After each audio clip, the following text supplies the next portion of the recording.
Andi Meria Nur, Bupati Kolaka Timur diringkus KPK dari rumah jabatannya, Rabu, tanggal 22 September tahun 2021, dini hari. Sejatinya, Andi Meria Nur menjadi Bupati Kolaka Timur periode tahun 2021 sampai tahun 2024.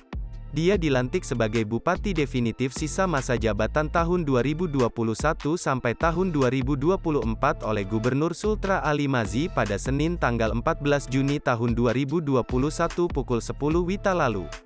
Tak hanya jadi Bupati Koltim, Andi Meria sekaligus mencatat sejarah sebagai Bupati perempuan definitif pertama di Sultra.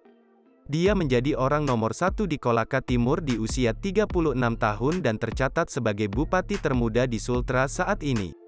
Sebelumnya, Andi Meria merupakan pelaksana tugas PLT, Bupati Kolaka Timur. Dia menjadi PLT menggantikan Bupati Koltim Samsul Bahri Majid yang meninggal dunia pada Jumat, tanggal 19 Maret tahun 2021, pukul 19.45 WITA.